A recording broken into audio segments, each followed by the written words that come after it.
todos y todas. Buenas Bien, tardes. buenas tardes. Pía, fíjate que en el chat ahí quedó el cuadernito, el documento de trabajo usual, ¿sí?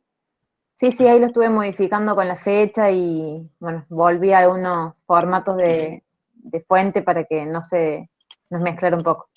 Perfecto. Bueno, vamos a trabajar puntualmente con un conjunto de contenidos que yo estuve preparando para repasar. No son todos los contenidos del parcial, sino algunos que quiero que vean sí o sí, otros que me parece que yo puedo aclararles algunas cosas más. Hay algunos como el de sistemas sensoriales, que el especialista del profesor Bermejo, que les ha estado dando clases esta semana, así que no lo agregué. Pero bueno, podemos repasar todo aquello que ustedes quieran a partir de las cosas que pongan en el documento compartido, que lo pueden encontrar ahí en el chat arriba, si lo abren. Esperen que me está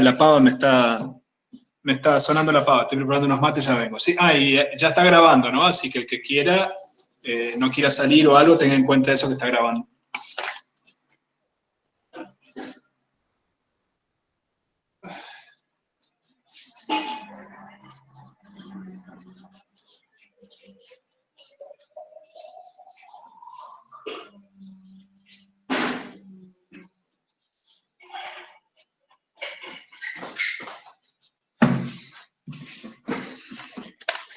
Bueno, recapitulando, ahí deberían ver en pantalla todo lo que tiene que ver con con la hoja de trabajo.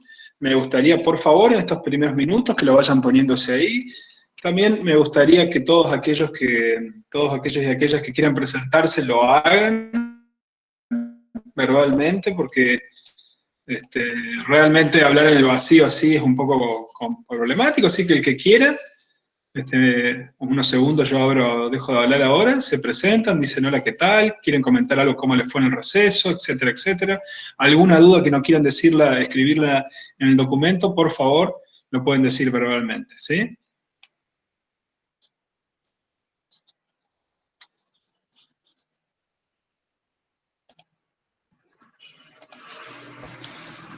Profe, ¿cómo va?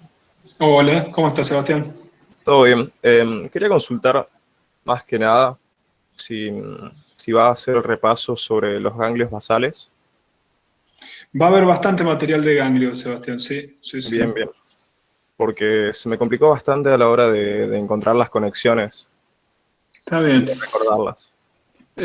Sí, la clase del profe Mías, obviamente él es el especialista de ese tema, el que dio toda esa clase con todo y cada una. Hoy vamos a repasar algunas de ellas y también vamos a ejemplificar algo de lo que tiene que ver con la patología asociada a eso, ¿no? Hay varias patologías asociadas, yo hoy voy a hacer énfasis en dos, que son la coria de Huntington y el mal de Parkinson, ¿no?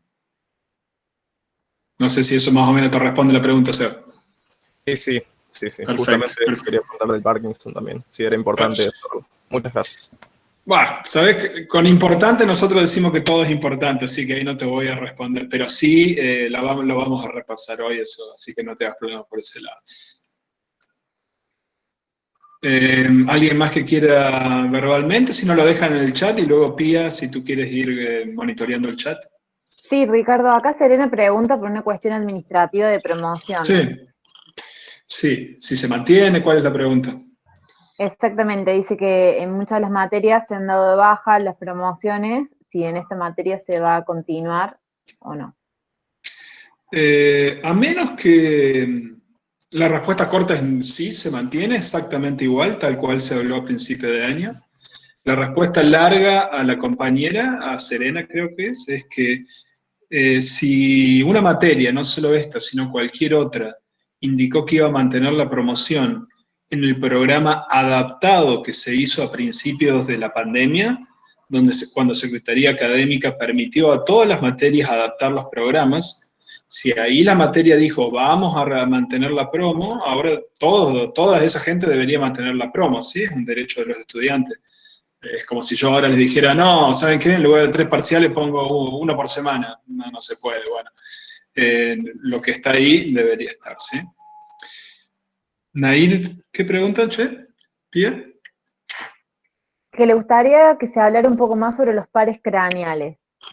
Ok. No es algo que tenía puntualmente pensado, pero podemos hacer un breve repaso. Sí, sí. Nervio troclear y nervio óptico. Bueno, el nervio lo tomo en cuenta. Ponelo, Nair, por favor, en la hojita y después hablamos un poquitito particularmente del nervio óptico, ¿sí?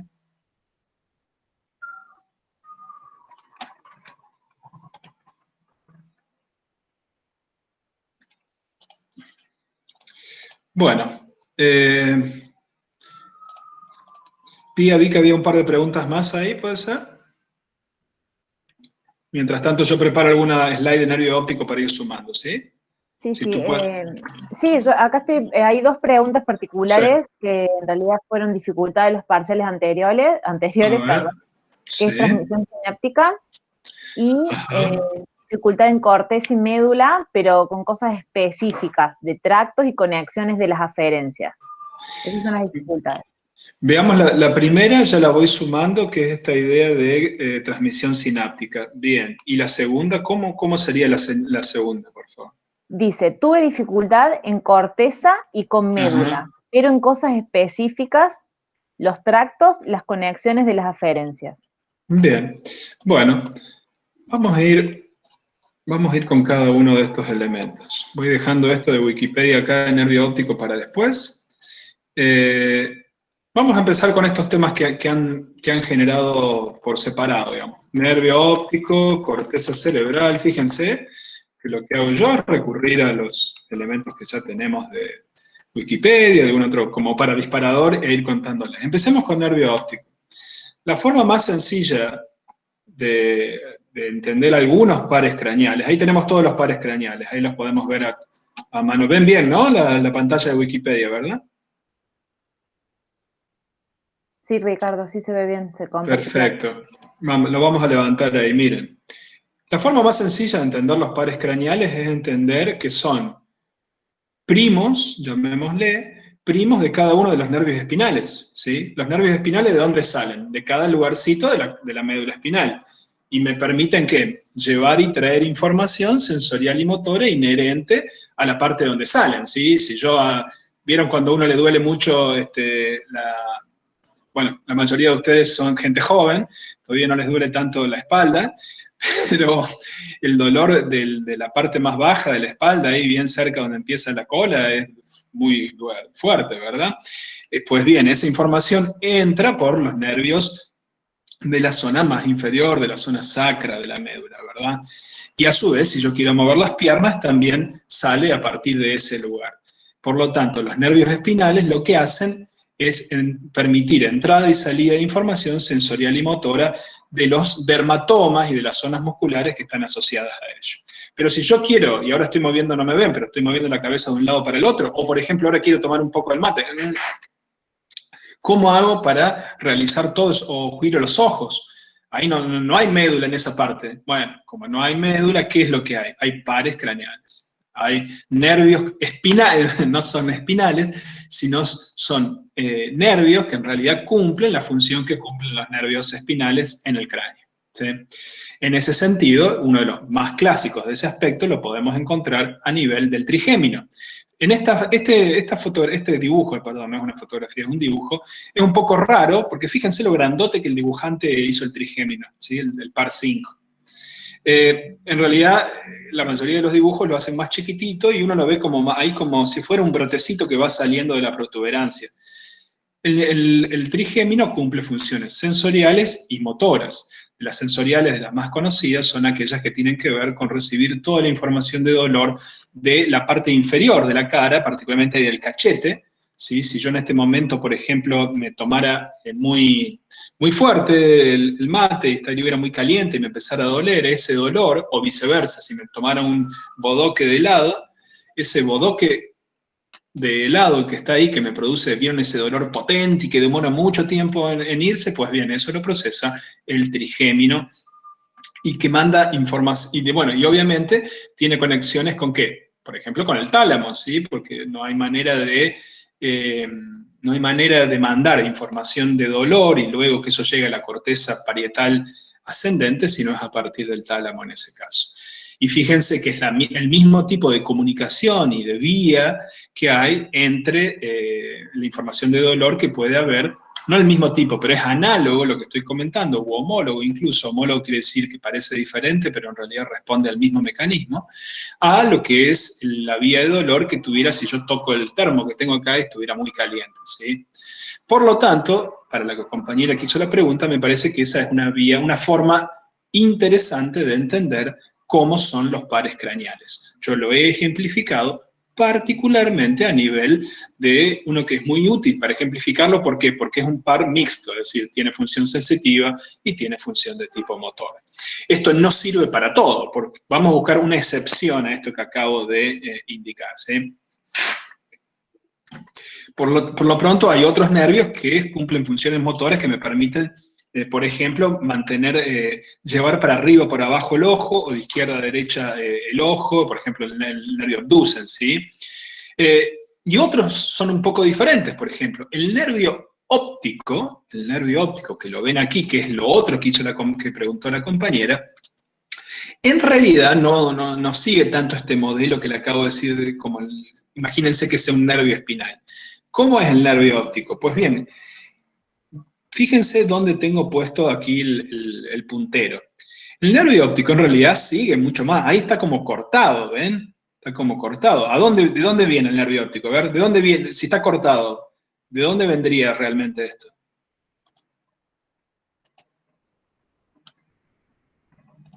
De los ojos, ¿verdad?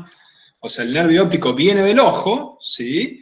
Empieza a surgir a partir de toda esa secuencia de las células ganglionares, de las células bipolares, y cuando ya se va alejando de la cuenca del ojo, ahí se juntan y empieza a formarse el nervio óptico. Y recuerden que en realidad el nervio óptico, digamos, el ojo derecho manda información más primordialmente a nivel del ojo izquierdo, de la corteza izquierda, de la corteza occipital izquierda. ¿Dónde se realiza el cruce? Pues se realiza aquí. Ese palito que estamos viendo ahí es el famoso quiasma óptico. El quiasma óptico es el lugar donde la gran mayoría de las fibras del nervio óptico que vienen de la derecha, por ejemplo, se cruzan a nivel de la izquierda. Ahora bien, sí hay una cierta relación en este estilo de analogía que planteé entre los nervios espinales y los pares craneales, utilizando el trigémino como un ejemplo, a nivel de utilizar el óptico. ¿Por qué? Porque luego de que se cruce el quiasma óptico, ¿a dónde termina yendo este nervio óptico? A ver si alguien lo sabe. ¿Dónde va el nervio óptico este? Esta partecita, ¿a dónde se mete? O dicho de una manera más técnica, ¿cuál es el área y núcleo de relevo de la información sensorial que proviene del ojo antes de ir a la corteza? A ver si alguien lo puso. ¿Alguien lo puso en texto, Pía? Digo Pía porque no sé si hay otros ayudantes alumnos, ¿no? Por ahí yo no estoy hablando solo a ti, Pía.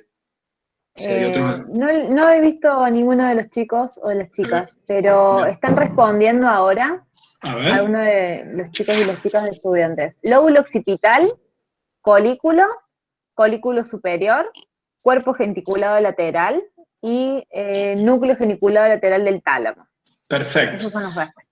Están todas correctas esas respuestas, todas correctas. Sin embargo, hay, entre comillas, algunas más correctas que otras. ¿Sí? ¿Cuáles son las que están más correctas de otras?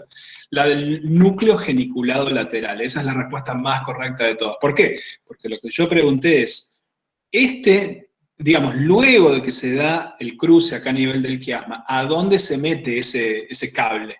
Pues bien, el lugar donde se mete el cable, el lugar más importante donde se mete el cable, donde se da un procesamiento y luego se manda a la corteza occipital, es efectivamente el núcleo geniculado lateral del tálamo, que está en la parte anterior o posterior.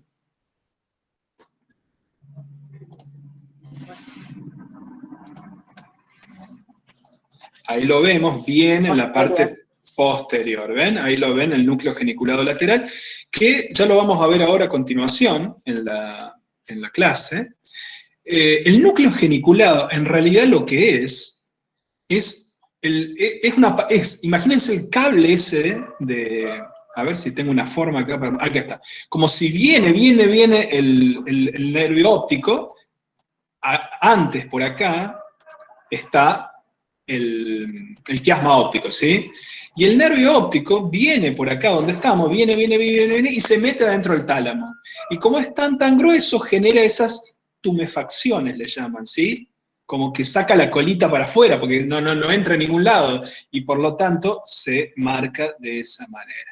Y de ahí va para donde dijeron ustedes, para corteza occipital. Entonces, lo que acabamos de describir es la vía visual.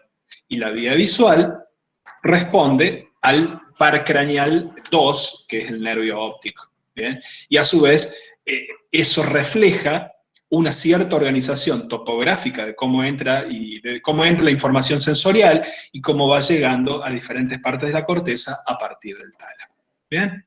Así que bueno, esa sería un poco una explicación de dos pares craneales, en este caso el óptico y el trigémino, uno que responde más a esta organización típica de los nervios.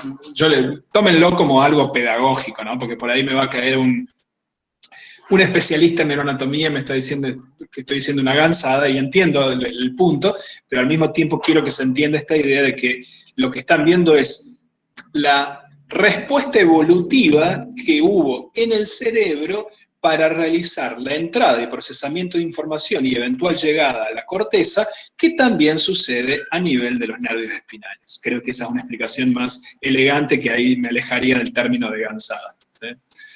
Bueno, corteza la podemos dejar para después, le parece a la compañera que nos preguntó, si mal no recuerda, ¿sí? Bueno, vamos a empezar con la clase propiamente dicha, a menos que haya, y aquí te pido ayuda a ti, Pia, otras preguntas así más puntuales como esta, y también administrativas, ¿no? Que es algo que me gustaría responder antes de pasar a la otra. Hay varias preguntas, una que se relaciona directamente con lo que estamos viendo ahora. Sí. Dice, profe, no me quedó claro si después del núcleo geniculado algunas fibras iban a los colículos o son vías alternativas. Colículo inferior. Tengo que chequear. El colículo superior forma parte del procesamiento visual. La pregunta que no tengo en este momento es si está antes o después del núcleo geniculado. Tendría que chequearlo. Mi idea es que primero pasa por el colículo y luego pasa por el núcleo geniculado y luego va a corteza occipital. Pero lo voy a doble chequear en un recreo que tengamos, ¿sí? Y con respecto, porque a veces cierro el micrófono para no interrumpir. Y con respecto a cuestiones administrativas, preguntan si este parcial iría, digamos, en las unidades desde la clase 8 de los ganglios basales hasta la 12 de sensopercepción, lo cual se contestaron entre ellos y, digamos, afirmaron que va desde la clase 8 hasta la 12.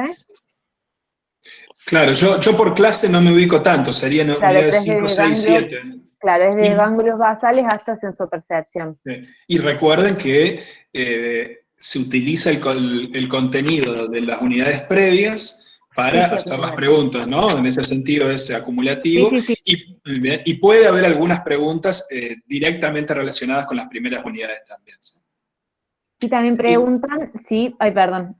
No, iba a decir que también hay preguntas de prácticos, ¿sí? Con los prácticos sigue la misma onda, ahora se evalúa el práctico de neuroimágenes, el de drogas y fármacos, y el último de sensopercepción, y puede haber preguntas de los previos. Bien, y si se rinden en el horario de la comisión. Eso es importante, eso es muy importante, y lo quiero que quede muy claro, lo vamos a ver aquí.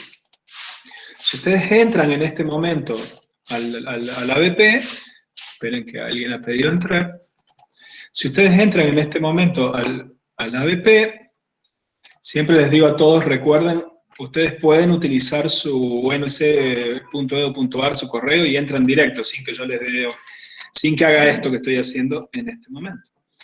Bien. Aquí tienen, yo estoy, ven, logueado como si fuera un estudiante. Y como soy un estudiante, entro aquí y dice, segundo parcial, espacio de información y puerta de entrada al examen. Me explica todo, es muy importante que lean todo esto, y aquí en la parte inferior van a encontrar el detalle de horarios a continuación, cuadro de distribución de los horarios para rendir el parcial, comisión del profesor Santiago Redondo. 9 horas los estudiantes como si fuera un padrón para votar, desde Abad hasta Fópoli, de los que están en la comisión de Redondo. Después de los que están de Fraga hasta Oliva, y así sucesivamente. Y eso es de 9 a 10, de 10 a 11 estos, y de 11 a 12 los que van de Oliva Emilia hasta Zúñiga. Y luego los de la comisión del profesor Roque Ferrer son otros 3 horarios, de 15 a 16, 16 a 17 y 17 a 18 horas.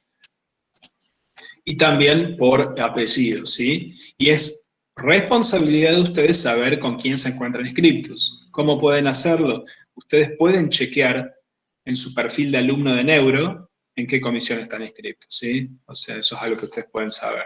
Si tienen algún problema de que no pueden rendir ahí porque trabajan o algo por el estilo, que tengan en cuenta que les estamos dando una semana entera para solucionar el problema, pero si aún así no pueden solucionarlo, hay un foro particular, consultas por dificultades para rendir, van ahí y dicen, profe, yo no puedo rendir por esto y por esto, ponen el carnet de alumno trabajador, o no es necesariamente eso, pueden poner sencillamente una nota de la empresa donde trabajan indicando el horario, y con eso ya los movemos a otro horario, ¿sí? Así que eso me gustaría que quede bien, bien claro. Sí, ¿y alguna otra pregunta de este estilo? Preguntan cuánto dura el parcial, a lo cual contestó otro compañero 50 minutos. Correcto. Y si entraba farmacología, a lo cual yo contesté que es parte de un contenido práctico visto en la clase del profesor mío, así que probablemente existen preguntas sobre el tema. Sí. Como lo dijo hace un ratito. Y de hecho lo vamos a ver más adelante, me gustaría que lleguemos, ¿ven? Tengo toda una sección de repaso de farmacología.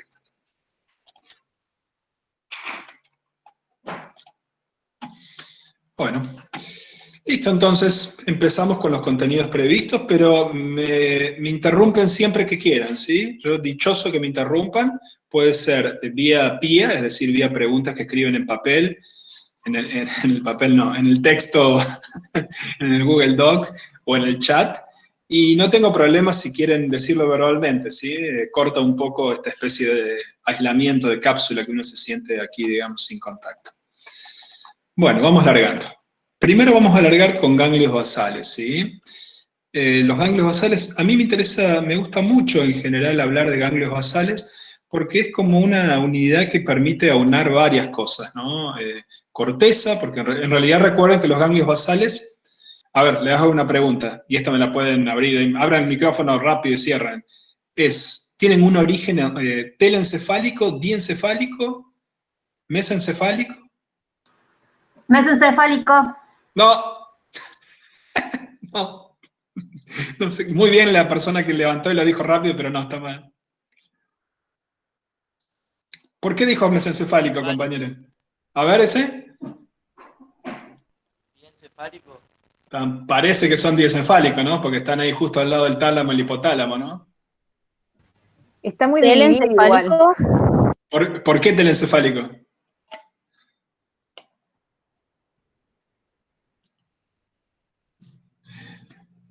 Efectivamente son de origen telencefálico porque en realidad, son núcleos grises, ¿sí? Son núcleos grises que están ahí como metidos ahí adentro. Uno podría decir que son como pequeños cerebritos que han quedado incrustados en el medio de la sustancia gris, pero efectivamente, al igual que el hipocampo, por ejemplo, son considerados núcleos de tipo telencefálico, ¿sí? ¿Y por qué, digamos? ¿Cuál es la lógica? Bueno, puede haber varias explicaciones evolutivas que no necesariamente son las correctas, que uno simplemente puede como hipotetizar. Pero fíjense que lo que cumplen son una cierta función de ser unos cerebros remotos, ¿no? Que participan en lo que es control motor, particularmente, pero también tienen funciones de inhibición de la respuesta, y ahora también se sabe que tienen funciones de tipo cognitivo. En ese sentido, a fines pedagógicos, y por eso son telencefálicos, y ustedes pueden considerarlo de nuevo como pequeños islotes de sustancia gris metidos ahí en este mar de sustancia blanca. Y a su vez están abrazando, digamos, a otras estructuras, estas sí de tipos diencefálicos, tales como el tálamo, tales como el hipotálamo, y también de tipo límbica. Nótese, por ejemplo, que la cola del cuerpo caudado, el caudado es todo este, ¿no? Esta es la cabeza, este es el cuerpo, aquí empieza el pie, digamos, la cola, ¿y en qué termina? Pues en el núcleo de la amígdala, que es netamente de sistema límbico. Y justo por debajo de esa gran C que es el caudado, tenemos el hipocampo. Que el hipocampo es la típica estructura telencefálica metida muy adentro de la sustancia blanca, porque el hipocampo es una estructura de 6 capas, es decir, tiene la misma idea que la corteza cerebral, está dividida en 6 o 4 capas, dependiendo, pero tiene múltiples capas, eso es lo importante, ¿sí? Entonces, tenemos una de las grandes C, o los cuernos, como yo le llamo, al caudado, que está aquí, y por debajo de eso tenemos otra gran C más llena, tipo como una uguita, que es este núcleo, que es el lenticular, es decir, putamen y globo pálea. Y luego otra C que lo rodean abajo, tenemos el tálamo, y abajo de ello el hipocampo, y ahí pegadito la amígdala. Esto es cuando uno lo ve de costado, obviamente, pero si yo hago un corte así, como estoy moviéndome de arriba para abajo, obviamente lo que voy a ver son como pequeñas motitas que pertenecen a esto, a esto, a esto, a esto, a esto. Es decir, voy a ver esto que estamos viendo ahí. En este caso, no es un corte coronal, como el que les decía yo de arriba abajo, sino es un corte axial o horizontal. Sin embargo, también hago lo mismo, porque en realidad lo estoy cortando de esta manera. Obviamente que dependiendo cómo lo corte, voy a ver algunas estructuras o no. Si lo hago muy arriba, por aquí, solamente va a aparecer el caudado. Pero el típico corte coronal es un corte, horizontal, es un corte que va justo al medio aquí y nos permite ver casi todos los cortes. Perdón, casi todas las estructuras. Ricardo, pregunta, perdón, Nair, ¿qué diferencia hay entre sustancia gris y sustancia negra? La sustancia, está muy buena la pregunta. La sustancia gris, bueno, ¿me puedo responder que una es gris y la otra es negra o es una respuesta muy simplona? Si me permite responder a mí, yo respondo eso. No, está buena la pregunta porque claro, son conceptos parecidos. Sustancia gris se refiere a todo lo que es agrupamiento de neuronas. Recuerden que la neurona tiene un cuerpo neuronal, que es donde está, por ejemplo, el núcleo, donde está el ADN, la fábrica de proteínas. Tiene un axón, que es donde se da todo el proceso de potencial de acción, y una especie de patita, terminal axónico o telendrón, que es usualmente la parte que conecta a esa neurona con otra, las típicas conexiones sinápticas axodendríticas. Pues bien, usualmente, imagínate la corteza, ¿sí? La corteza motora. La corteza motora tiene un montón de cuerpos neuronales pegaditos uno al lado del otro y de ahí salen para abajo todos los axones, que por ejemplo arman la vía córtico-espinal que me permiten mover la mano. Cuando todos esos cuerpos neuronales, pensá lo que es donde se inicia la acción de quiero mover la mano, esos cuerpos están todos juntos, como la maquinaria biológica para producir las proteínas, donde está el ADN, donde se producen algunos neurotransmisores, es tan densa, es muy oscura. Es oscura, es de color gris o negro. Y cuando se apiñan todos esos, se forman núcleos y se ven de color gris. Por lo tanto, eso es sustancia gris. La corteza cerebral, que es donde están la gran mayoría de estas neuronas, y ahí mandan sus axones para otro lado, está formado por agrupamientos de neuronas que cuando se juntan todos se forman de gris. En cambio, las fibras o los tractos, es decir, los cables que llevan o traen información sensorial o motora, son axones que son primordialmente de grasa, que son claros. Y cuando se apiñan un montón de axones, por ejemplo, la vía córtico-espinal, que sale desde la corteza y se mete entre medio de los ganglios de la base hasta luego pasar por el tronco cerebral, se ve de color blanco, por eso es sustancia blanca. ¿Hasta acá vamos bien? No me olvidé de la sustancia negra. Ahora bien, hay algunos cuerpos neuronales, algunos núcleos, como es el núcleo de la sustancia gris que está en el mesencéfalo. Profe, una pregunta, perdón que lo interrumpa. Sí, adelante. La sustancia blanca que dice, son las que tienen más lípido, por eso son blancas. Claro, exactamente. Como los axones son en general, ¿de qué están recubiertos los axones? De mielina. Exactamente, y la mielina es lípido, la mielina es grasa, en forma global lo estamos diciendo, ¿no? Por lo tanto, cuando se juntan muchos axones, usualmente es como usted dice, tienen muchos lípidos, tienen muchas grasas, se ven de color blanco. De nuevo, estos son generalidades, ¿no? O sea, para entender cuál es la blanca, cuál es la gris, porque así, después hay un montón de diferencias, porque no me caigan después, qué sé yo, que algunas áreas, qué sé yo, la corteza cerebral en su capa 4, en la corteza parietal, está constituida por pequeñas neuronitas que son granulares, muy chiquititas, que, bueno, estamos hablando en términos globales para que todos entendamos, ¿no? Nos quedaba por ver lo de la sustancia gris mesencefálica. Voy a ir un poquitito más adelante. Esto que están viendo aquí es un corte del mesencéfalo, ¿sí? Con sus típicos, la parte más del pedúnculo, la parte más inferior, que desde afuera serían los dos grandes pedúnculos cerebrales, y la parte más posterior, donde vemos primero el núcleo rojo, luego vemos la gran sustancia gris periaqueductal, el acueducto de Silvio y los colículos, ¿bien? Eso que está al medio ahí, de donde llegan y entran axones, perdón, donde llegan y entran fibras, es la sustancia gris. Es el espacio entre esas dos líneas horizontales que estamos viendo ahí. La sustancia negra es esa, perdón. ¿La sustancia negra es sustancia gris? Sí. ¿Por qué? Porque está compuesta por ciertas neuronas. Pero esas ciertas neuronas producen un neurotransmisor muy particular, que es dopamina. Y hay un montón de esas neuronas que están apiñadas en ese momento, en ese lugar.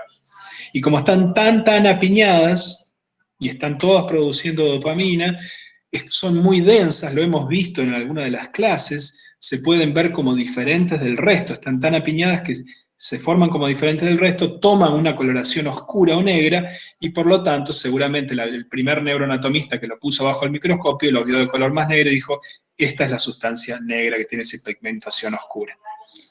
¿Quedó clara la respuesta ahora? Entonces, todas las neuronas que tienen un neurotransmisor dopamínico forman sustancia negra. Todas las neuronas que se juntan entre... No. La sustancia negra es simplemente ese sector que estamos viendo ahí. Sin embargo, hay otros núcleos que tienen o que generan dopamina. Por ejemplo, a nivel del sistema límbico hay un montón de núcleos ahí, como el área tegmental ventral, el núcleo accumbens, que son áreas productores de dopamina y no necesariamente se los denomina sustancia negra o negra. La sustancia negra o negra es esa banda que acabo de mencionar que se encuentra a nivel mesencefálico y que mayormente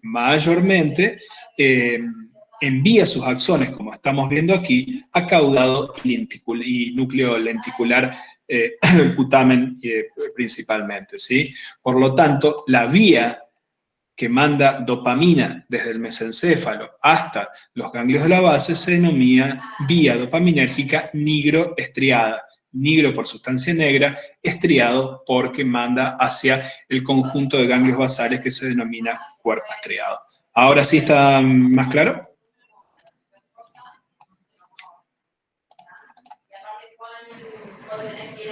Bien, ahí Nair me dice que sí, veo ahí en ese momento. Paula pregunta sobre Sí. cuáles son las vías más importantes para estudiar o en cuál hacen más enfoque. Las vías, ¿qué? Vías dopaminérgicas, de neurotransmisión, sensoriales, ¿cómo sería eso? En general. En general. Bueno, una buena forma de ver eso es repasar todos los teóricos y ahí te van dando pistas de qué es lo más importante. Por ejemplo, ¿cuántas veces hemos hablado de la vía córtico-espinal, por ejemplo? Docenas de veces. Ergo es una vía importante. ¿Cuántas veces hemos hablado del lemnisco medial? El lemnisco medial y el lemnisco espinal son vías sensoriales ascendentes que traen información sensorial que proviene, por ejemplo, de los núcleos, de las fibras gráciles y cuneiformes, las cuales a su vez hay alguien que a su vez traen información sensorial de piernas y brazos. Cuando hablamos de ganglios basales, el profesor habló de las patologías asociadas a los ganglios basales y la vía nigroestriada es una vía que participa en las patologías asociadas a los ganglios basales. El profesor Bermejo habló de las vías sensoriales, y ahí, por ejemplo, les tiene que haber hablado, yo no la vi la clase, de la vía que viene desde la cóclea, por ejemplo, que viene desde el oído interno, que recoge información sensorial de las diferentes frecuencias. Bueno, esa es un poco la forma de estudiar que yo le recomiendo a usted como para ver cuáles son las cosas más importantes. No hay una respuesta que es A, B y C, sino que usted tiene que ir viendo todo el contenido, todo el material, y ahí le va a dar una pista clara de qué puede ser lo importante. Bueno. Fíjense que yo había dicho que la vía nigroestriada mandaba dopamina desde la sustancia nigra del mesencéfalo hasta el cuerpo estriado. Pues bien, el cuerpo estriado es una denominación neuroanatómica que, como ven acá, implica el núcleo caudado más el núcleo lenticular. Y como ustedes bien saben, y lo indica más arriba, el núcleo lenticular es globo pálido y putamen. Ahí tenemos a globo pálido y aquí tenemos a putamen. ¿Podemos encontrar en una vista de este estilo la sustancia negra? ¿Qué me dicen? ¿Que sí o que no? La respuesta es no, porque la sustancia negra está a nivel mesencefálico. Por lo tanto, este tipo de corte, que en realidad me está cortando el cerebro a la mitad, no me permite ver el tronco cerebral. Lo más chiquitito que me permite ver es el tálamo, acá en la parte inferior, ¿sí? Pero recuerden que si esto fuera 3D, digamos, y ustedes están viendo la pantalla tal cual la ven, el tronco cerebral sería un tronquito, un pedacito como una lapicera, que saldría desde la pantalla y llegaría hasta su boca, si sería un tronco cerebral muy largo, claro. Por lo tanto, no podemos ver dónde está en ese... Fíjense esa imagen que estoy tratando de mostrarle, ¿no? Usted está viendo una rodaja de cerebro horizontal del cual le tendría que salir un palo que viene desde ese tálamo hasta su boca. Ese es el tronco. Pues bien, a la mitad de ese tronco, es decir, en el mesencéfalo, van a encontrar, mejor dicho, un poquitito más arriba, ¿sí? Porque tenemos bulbo, protuberancia y mesencéfalo, ahí, en la parte más de arriba, van a encontrar la sustancia negra. De ahí sale un cable que se mete, que llega hasta putamen y hasta globo pálido. ¿A dónde? Hacia el núcleo lenticular. También va hacia caudado, hacia los tres. Esa es la vía nigroestriatal. ¿Preguntas, comentarios hasta aquí? El núcleo, en realidad hay bastantes preguntas en general. Uno pregunta sobre el núcleo amigdalino, si es parte de los ganglios basales o solo los ganglios basales son los cuerpos estriados, supongo que debe haber querido. Ah, está, estriados, ahí corrige. Esa es una de las preguntas. En forma clásica, los núcleos basales son caudado, putamen y globo pálido, y claustro. Algunos autores le suman como una estructura accesoria el cuerpo amigdalino. ¿Por qué? Bueno, ya lo acabamos de ver, porque está acá al lado. Es como si fuera la terminal del caudado, ¿sí? Sin embargo, no comparten la misma estructura funcional. La amígdala tiene más bien una función, es como una especie de semáforo de las emociones, si queremos decirlo entre comillas. Es un lugar que donde entra la información de estímulos de miedo, de ansiedad, y de ahí sale, por ejemplo, hacia hipotálamo y nos permite activar el sistema autónomo. Sí, Luisina manifiesta que es como que se le complicó con el gráfico, no logra comprender a dónde está el globo pálido y el putamen, pero hay una compañera, que eso lo habíamos visto con Santi Redondo, el globo pálido es como sería más interno, y el putamen como que gráficamente un poco más externo. Exactamente, lo que has dicho es muy buena apreciación, digamos. Recuerda, lo que estás viendo es un corte horizontal, ¿sí? Y en el corte horizontal, como quien lo corta hacia el medio, haciendo una rodaja, vos podés ver en la zona más medial, siempre pegado al lado del ventrículo lateral, el caudado, ¿sí? Esa uvita que van a ver ahí siempre es el caudado. ¿Y dónde encuentran putamen y globo pálido? Yéndose hacia el costadito. Entre caudado y la corteza están los otros tres. Tenés el claustro, que es el que separa a todos estos. El claustro es esa especie de muralla china que está ahí. Ese es claustro. Entonces, fíjense, ya ubicamos caudado al lado del lateral, ubicamos claustro separando todo esto de la corteza. Esto que está acá mostrando es la corteza que se mete para adentro, ¿ven? Y eso que estamos viendo ahí es la ínsula, que se mete ahí para adentro. Es el lóbulo de la ínsula que se mete ahí para adentro.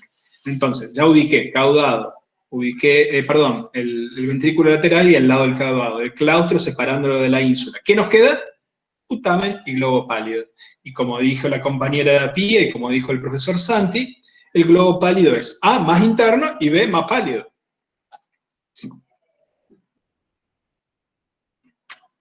Sí, Pía, sigamos con las preguntas. En el chat no hay más preguntas particulares, Bien. solamente preguntan si el Power, o sea, si hay Power, supongo de PowerPoint de las clases, o si solamente están los videos. Eso sería. Si hay Power de las clases. Claro. Sí, sí, por supuesto. Está todo puesto eso. Miren, es muy importante, y esto al que hizo la pregunta, no sé ni quién la hizo, pero que empiecen a hacer la preparación de los parciales con tiempo, porque si recién ahora saben que existe el Power, indica algo medio. Tienen que todas las semanas tratar de ver y de seguir en qué parte estamos y dónde están los contenidos. Si ustedes se fijan, por ejemplo, vamos a ver, qué sé yo, la clase de pares craneales, ¿sí? Acá está, ganglios basales, ahí están todos, ¿sí? En esta clase particular, esta es la única, creo yo, que el profesor no pasó el PDF. Sin embargo, en todas las otras, ahí van a encontrar, la versión PDF está en tal lado, la versión PDF está en tal lado. Y entonces, los Power no se presentan simplemente para que, no sé, por tema de seguridad.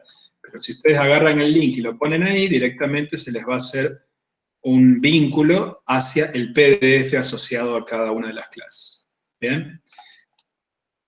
Lamentablemente pareciera que de esta en particular, de ganglios basales, fue la única que el profesor no nos pasó el PDF. ¿Bien? ¿Qué más? ¿Qué más tenemos, Pía? Profe, una sola cosita sobre la aclaración de ganglios basales. La clase está subida en YouTube y está hecha a través de un PowerPoint, así que está bien clara la clase. Los cuatro videos que... 4 o 5 videos que están en esa clase están todos con un PowerPoint y súper claros. A ver. Me imagino que debe estar muy claro porque el profe que da la clase, que es el profesor Mías, es especialista de esto, ¿eh? O sea, el doctor trata gente que tiene patologías asociadas, así que yo vi un ratito y me pareció también muy buena, y ahora que vos me lo recordás, me acuerdo que efectivamente están como las filminas puestas ahí, así que si bien no está el Power propiamente dicho, por fuera está ahí como YouTube, digamos, como video de YouTube, ¿sí? Profe, de todas maneras, justamente en los otros Power hay información sobre ganglios basales. Yo creo que por eso no lo reiteraron. Pues puede ser. Igualmente tienen un capítulo entero en el libro, tienen todas las 2 horas que habló el profesor Mías sobre eso, digamos, hay información más que suficiente.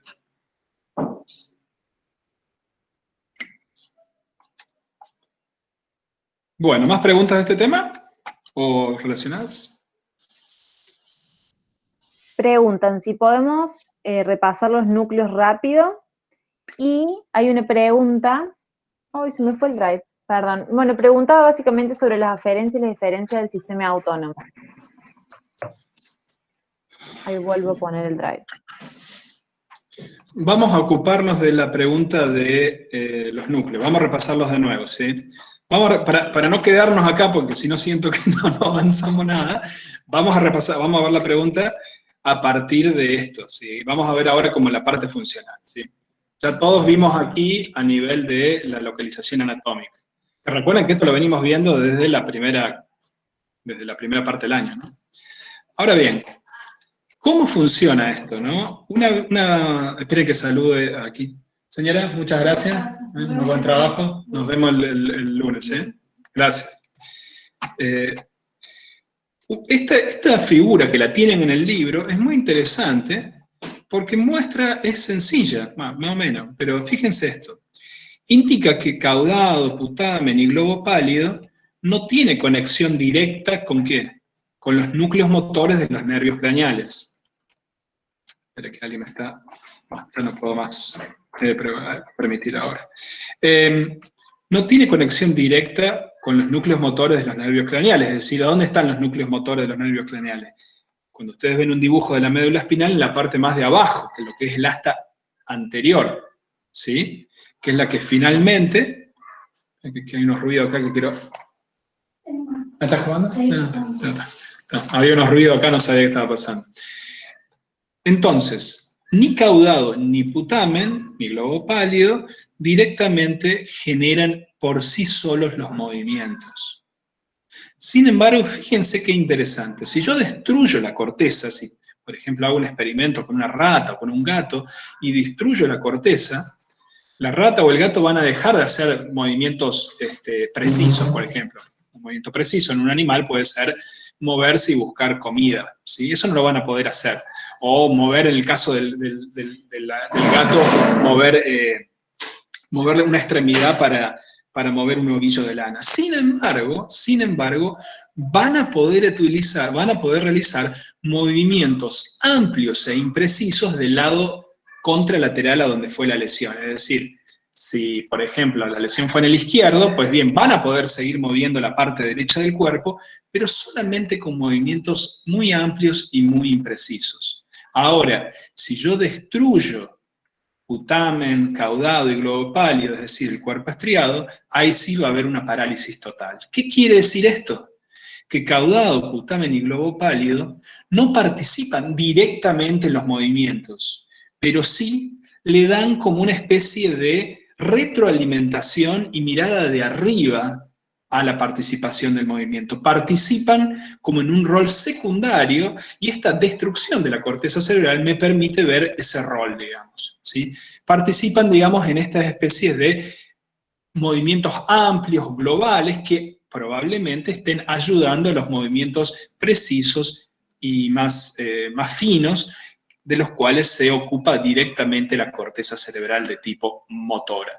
No solo eso, sino que también participa en lo que es la predicción y la preparación de la acción. Se sabe que algunas neuronas de los núcleos caudados, putamen y globo pálido se prenden antes de que yo haga el movimiento, ¿sí? Como si fueran como una especie de sensores del movimiento, una especie de oráculos del movimiento. Y en realidad lo que están haciendo es preparando el movimiento. Y también participan, en la parte inferior acá lo dice, colocando el tronco, los miembros en posiciones apropiadas, dando como una especie de preparación al movimiento que luego va a ser realmente realizado por la corteza cerebral y motora. ¿Sí? Son como una especie de ayudantes de la corteza cerebral motora propiamente dicha. ¿Estaría claro toda esta idea a nivel ya ahora más funcional?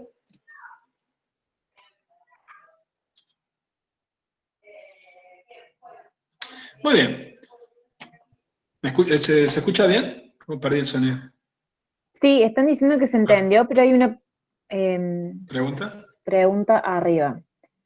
El núcleo caudado y el putamen son los centros en donde recibe la información nerviosa, vía aferente, y globo pálido, la vía eferente. Mírate, vamos a ver un poco más en profundidad eso, digamos, ¿sí? O en general. Aquí tenés algo de cómo se dan todo ese tipo. Esperen que me están pidiendo entrar desde hace un tiempo y quiero hacerlos entrar. Ocultar. Y también Sebastián pregunta si se activarán cuando pensamos en mover, pero no movemos. Creería que sí, vos sabés, es una muy buena pregunta esa. Yo no soy especialista de haber hecho experimentos en estas cosas, pero entiendo que sí, que efectivamente, o sea, la mera anticipación del movimiento hace varias cosas la anticipación, ¿no? Una de ellas es que hay ese tipo de neuronas, digamos, de predicción que son las que se van prendiendo. Me acuerdo que el año pasado, o el año pasado, no me acuerdo, bueno, vimos un experimento con Roque Ferrer sobre las neuronas espejos, que trataba de esto, que justamente no había movimiento, digamos, de acción, pero sí hay una activación neuronal justamente por esto, viendo simplemente una acción determinada. Sí, No sí. sé.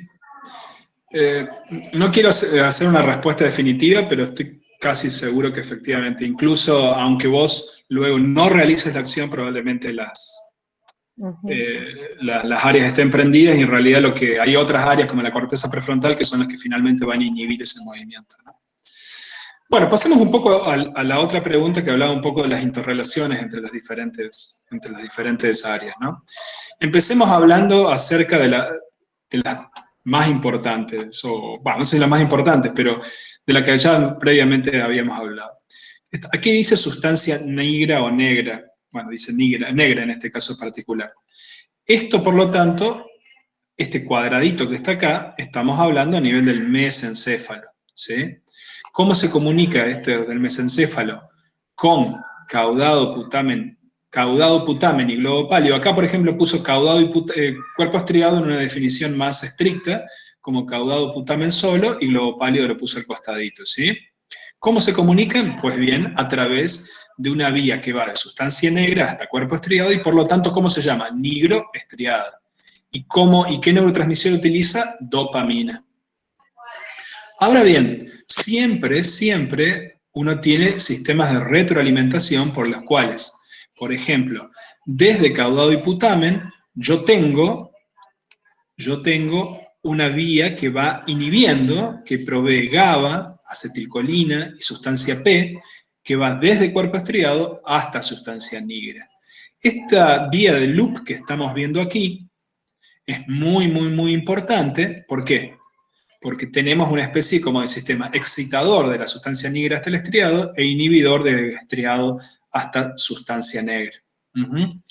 Y por lo tanto, ¿qué pasa? Si yo en realidad rompo esta vía, la vía de GABA, acetilcolina y sustancia P, ¿qué va a pasar?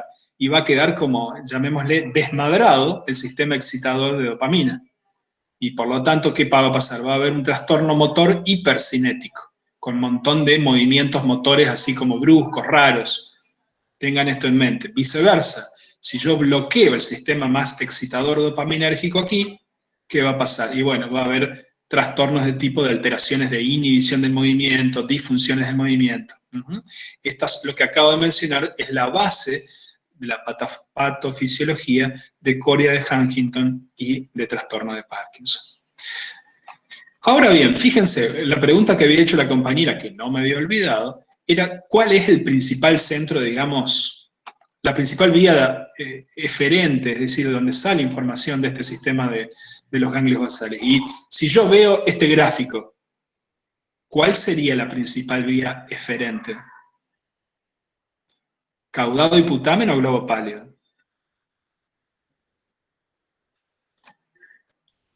¿Qué le informa? ¿Qué parte de este sistema le está informando a la corteza y al tálamo, y al tronco? Sí, al tálamo también. ¿Cuál es?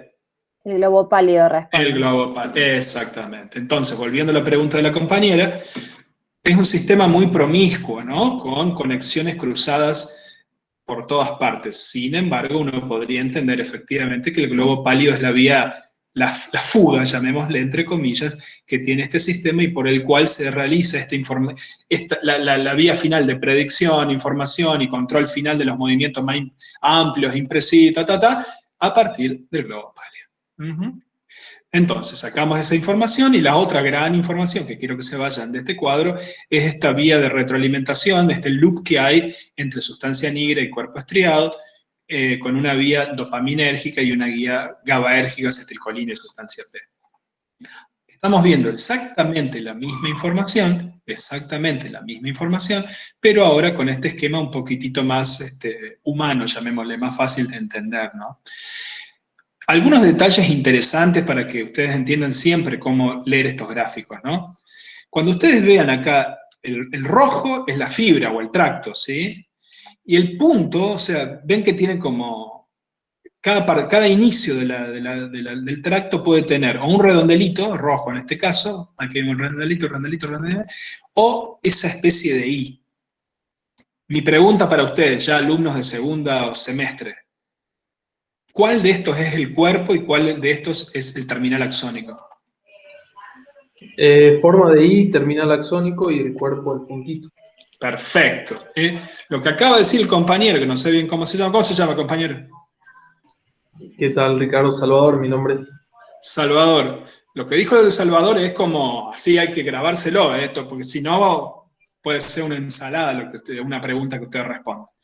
Siempre que vean el puntito, es que hay un cuerpo axónico, un soma, una neurona propiamente dicha. Esto es todo el axón, digamos, entre comillas, porque en realidad son muchos axones, son vías, ¿no? Pero esta es la vía propiamente dicha y este es el final de la vía con un terminal axónico que probablemente esté impactando sobre otra neurona. ¿Bien? Por lo tanto, con eso en mente, uno puede entender que la sustancia negra, que ya dijimos que era una variedad de sustancia de gris, que estaba acá, los cuerpos neuronales de la sustancia negra que producen dopamina, que son esos, mandan su información a caudado y a núcleo lenticular, particularmente putamen. ¿Bien? Por lo tanto, esto que están viendo ahí es la vía nigroestriada, esa y esa, que es la misma que están viendo aquí. Ergo, esto que está acá lleva dopamina para acá y para acá. Viceversa, eso que están viendo ahí y eso que están viendo ahí es eso que están viendo acá.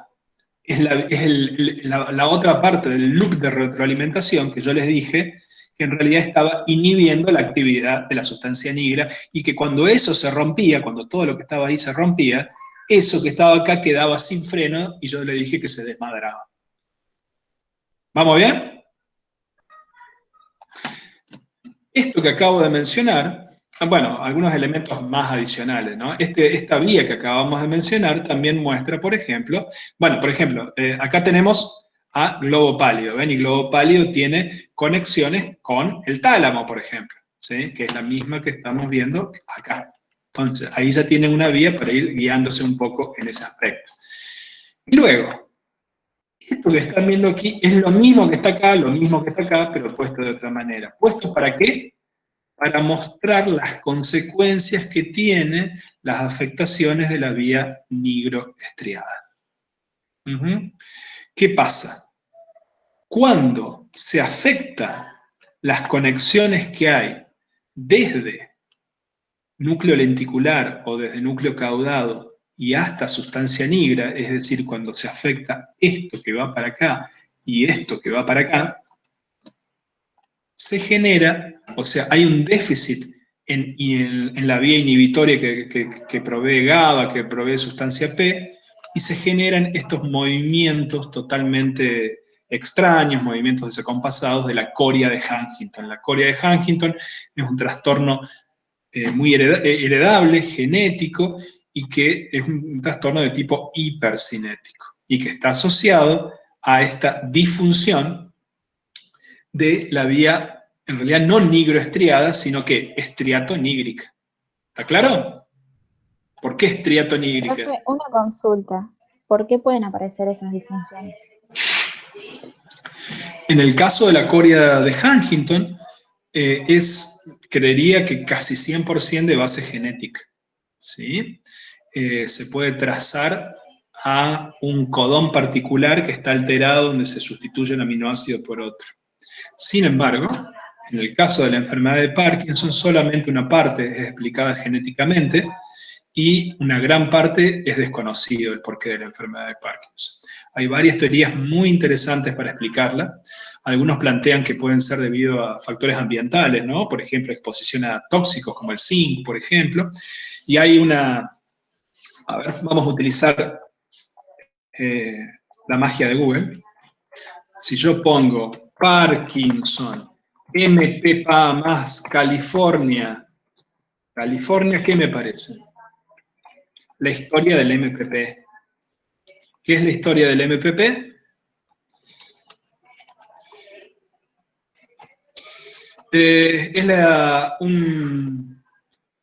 Es un conjunto de casos clínicos que pasó en 1982 en California, en una ciudad que se llamaba Santa Clara, donde recibieron un montón de gente, lo pueden leer probablemente en este paper, nunca lo vi acá, pero es la primera vez. Llegó unos chicos que se habían administrado, creo que ellos creían que era metanfetamina, pero en realidad era una sustancia que se llamaba MPP o algo por el estilo, que cuando se metaboliza genera un metabolito altamente tóxico. ¿Qué es lo que hace ese metabolito altamente tóxico? Perdón. Ese metabolito altamente tóxico destruye las neuronas que largan en la sustancia negra y que terminan en caudado y en núcleo lenticular. Y por lo tanto, en caudado y putamen. Por lo tanto, destruye esa droga la vía nigroestriada. Y esos chicos tenían y tuvieron un síndrome de Parkinson indistinguible de lo que es un síndrome de Parkinson que va a la clínica por otro lado. Volviendo a la pregunta de la compañera, eso indica que la enfermedad de Parkinson también puede inducirse por tóxicos ambientales. ¿Que le respondí su pregunta, compañera? Sí, profe, muchas gracias. No, por favor. Entonces, tenemos por un lado la coria de Huntington, donde en realidad lo que se rompe es la vía estriatonígrica, y la enfermedad de Parkinson, donde lo que se rompe, y por eso ve que está punteada, es la vía propiamente nigroestriada. Bueno, con esto abandonaríamos la parte de núcleos ganglios basales, así que si queda alguna pregunta, la hacemos ahora. Profe, una consulta. Había dicho que la dopamina se relacionaba con los movimientos finos, ¿no? La dopamina se relaciona con miles y miles de cosas, ¿no? A nivel de la vía nigroestriada, la función más conocida es su función motora, pero no necesariamente los movimientos finos, ¿no? Bien, iba por el lado de la pregunta porque tendría sentido entonces que tengan movimientos que no son finos. No, la dopamina es un neurotransmisor que participa en un conjunto muy amplio de funciones, entre ellas cosas conocidas como la recompensa, ¿no? Cada vez que uno come algo muy dulce o realiza una actividad que le gusta mucho, eso genera un rayo dopaminérgico, no en la vía nigroestriatal propiamente dicha, sino en la vía mesocórtico-límbica, que está en otro sector del cerebro, en la parte de área tegmental ventral. Sin embargo, a nivel nigroestriatal, participa en todas estas funciones de los ganglios basales que dije previamente, ¿no? Que le dan como una especie de marco a los movimientos precisos y finos de la corteza cerebral, por ejemplo, que participa en la predicción de los movimientos. ¿Ahora sí? Genial. Muy bien. Y bueno, la enfermedad de Parkinson propiamente dicha se caracteriza por temblor, y un temblor que es cuando la persona está relajada con la mano arriba de la falda, por ejemplo, rigidez, bradicinesia, que son unos movimientos muy lentitos, y también dificultad en la iniciación del movimiento, y cuando este movimiento se inicia, un movimiento típico como de rueda dentada. Imagínense una rueda que empieza tac, tac, tac, a moverse así, ¿no? De a poquitito. Esa es la típica sintomatología de la enfermedad de Parkinson. Y también cursan con problemas psicológicos más clásicos, ¿no? Pero esto es tema para otro día, no quiero confundirlo. ¿Alguien quería hacer una pregunta? Sí, se van preguntando y también se van respondiendo, que están muy bien. Una de las preguntas era cuál era la otra enfermedad, los cuales contestaron de Huntington, Corea de Huntington, y la segunda, digamos, que en realidad va acompañada, si se rompe la vía estriatonígrica, nígrica, perdón. Claro, y después, esa es la de Huntington, ¿no? Claro, y después, ¿cómo se llama la vía activada, perdón, ante el consumo de alimentos con mucha azúcar? Bueno, cuando uno consume alimentos con azúcar se activan 1001 vías, ¿no? Hay un montón de cosas que se prenden con eso, por ejemplo, algo que se llama grelina, que es un neurotransmisor. Sin embargo, me parece que la pregunta viene por esto que les dije antes, de entender el consumo de algo azucarado como algo recompensante, similar a, qué sé yo, a la sensación que tiene alguien que le gusta jugar, por ejemplo, y juega a un tragamonedas o similar al rush que hay asociado a la conducta sexual.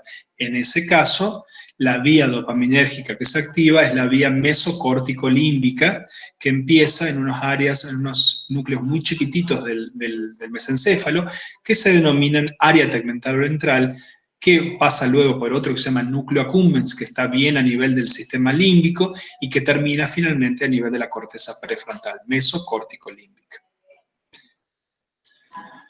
Bueno, voy a pasar a otra área porque no quiero, porque los veo muy activos, que me parece muy bien, pero no quiero que perdamos todo el tema de principios de acción de fármaco y farmacología, ¿sí? Me gustaría hablar bastante de eso, ¿sí? Así que voy a privilegiar esa parte en detrimento de los otros temas que tenía preparado, que era repasar un poco tálamo y hipotálamo, que al igual que ganglios basales lo tienen muy bien distribuido en los textos y en los PowerPoint, ¿sí? Muy bien. Todo lo que vamos a ver ahora tiene relación al práctico que dio el doctor Mías de psicofármacos, ¿sí? Y estoy utilizando algunas de las figuras que utilizó el doctor, que están sacadas de un libro muy interesante que se llama Farmacología Médica en Esquemas. Alguna vez estaría bueno hacer una materia electiva de este tema, es un tema muy, muy interesante. Muy bien. Para entender la farmacología, nosotros no vamos a ver farmacología de, qué sé yo, del cáncer, ¿no? Obviamente, sino lo que nos interesa son psicofármacos, fármacos de acción terapéutica como los antidepresivos, los hipnóticos sedativos y ansiolíticos, los fármacos para el tratamiento de la epilepsia, ese tipo de fármacos, los antipsicóticos. Para entender cómo funciona este tipo de fármacos, uno obviamente tiene que entender, y esta era una de las preguntas que nos habían hecho al principio, neurotransmisión. Si uno entiende cómo funciona la neurotransmisión, pues bien, uno puede entender este tipo de... esperen que voy a, antes de seguir, una vez más voy a dejar entrar a alguien más, que hay un poquito de gente que me ha permitido eso, que me ha preguntado. ¿Cómo hacemos para hacerlo entrar? Pasar, acá, ahí está. ¿Alguien más? Listo. Ahora sí vuelvo, perdón. Disculpen, pero quería hacer eso. Bueno, habíamos dicho entonces, para entender los fármacos tenemos que entender que los psicofármacos particularmente actúan a nivel de todos los procesos que habíamos hablado durante la primera mitad del año, ¿sí? Aquí, ¿qué vemos? Vemos una terminación nerviosa, donde tenemos una vesícula. Esa vesícula se carga de neurotransmisores. Algunos neurotransmisores, dependiendo si son de molécula pequeña o de molécula grande, son producidos o aquí, digamos, en el terminal axónico, o llegan relativamente finalizados, particularmente los péptidos, llegan relativamente finalizados, hechos a nivel del cuerpo, y ahí como que se les hace un empaquetamiento final, ¿no? Por ejemplo, la dinorfina, que es un péptido que actúa a nivel del sistema opiáceo, se produce como predinorfina, y ya en un momento arriba se la corta a predinorfina, y aquí lo que finalmente se hace es hacerla en dinorfina propiamente dicha y meterla adentro de una vesícula. Pero bueno, más allá de este elemento técnico que acabo de mencionar, todos los neurotransmisores se empaquetan y están ahí en esas vesículas a la espera de ¿qué? A la espera de que llegue un potencial de acción, que se abran los canales de calcio y que esos canales de calcio hagan que la vesícula se pegue y por exocitosis largue su contenido al espacio sináptico. Luego de eso, esos neurotransmisores van a impactar sobre la neurona postsináptica a partir de dos grandes tipos de receptores. Algunos receptores que están directamente acoplados a canales iónicos, y que lo que hago es abrir o cerrar canales iónicos, o que están acoplados a unas proteínas que se llaman proteína G, que a su vez pueden luego estar a su vez asociadas a un canal iónico. Esa es un poco la estrategia general. El neurotransmisor que se queda ahí al medio en el espacio sináptico propiamente dicho, que es ese que está ahí al medio, le pueden pasar varias cosas. O lo degrado, hay una enzima que viene y lo rompe, porque hay que mantener bastante a raya la cantidad de neurotransmisor que hay, O lo reciclo, digamos, lo uso de nuevo, entonces lo recapto y lo meto para adentro y nuevamente vuelve el proceso de meterlo ahí adentro. También puede difundirlo o también puede ser captado por otras células. Acá pone una célula ganglionar endocrina, pero podría ser, por ejemplo, una célula glial. Ese es un poco todo el proceso de neurotransmisión. Y fíjense, todos los otros fármacos que están acá, ¿qué es lo que hacen? Las benzo, los antipsicóticos, todos ellos actúan montándose sobre estos sistemas naturales del organismo. El primero que vamos a ver varios de ellos, vamos a ver los fármacos que actúan en la unión neuromuscular. Un segundo, que quiero ver dónde está mi hijo, aquí en casa, si está todo bien, y ya vuelvo.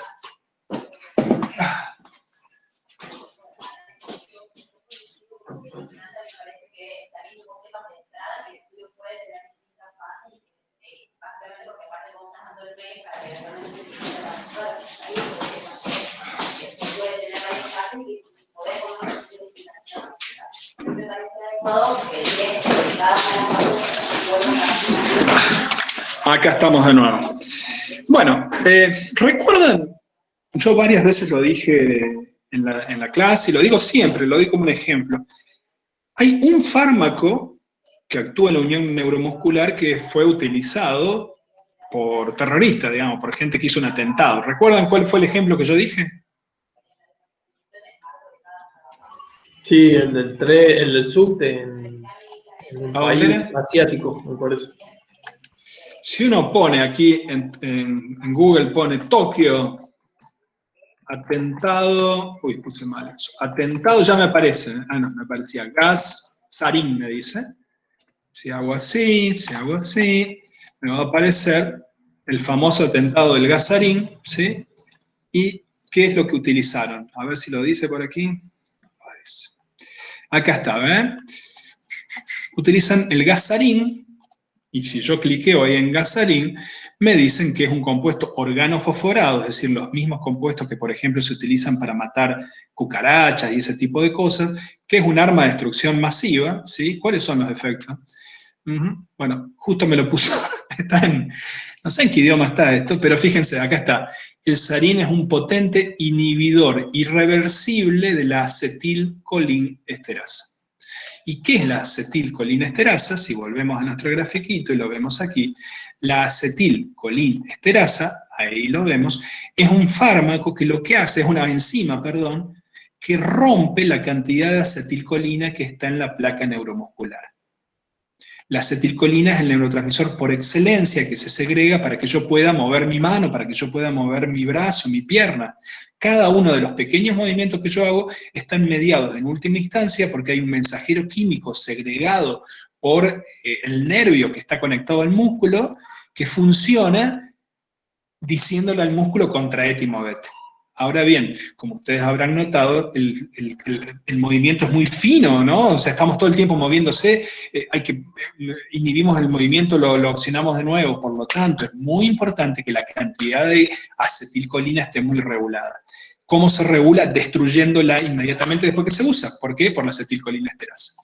Por lo tanto, si yo en realidad inhibo la acetilcolinesterasa, pues bien, yo puedo tener efectos terapéuticos. Supónganse que yo tengo algún tipo de trastorno motor, ¿sí? Como la miastenia gravis, por ejemplo, que es un trastorno incapacitante motor. Pues bien, si yo te doy un inhibidor de acetilcolinesterasa, yo voy a tener más acetilcolina y voy a poder moverme mejor.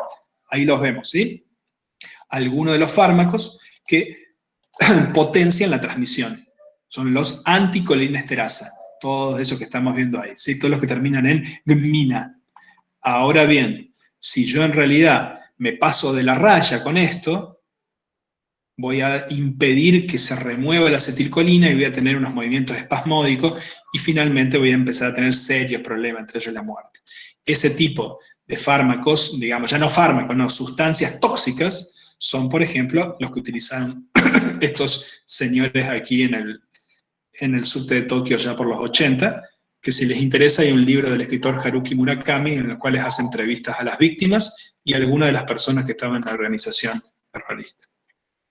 Muy bien, pasemos a otro más conocido por todos nosotros.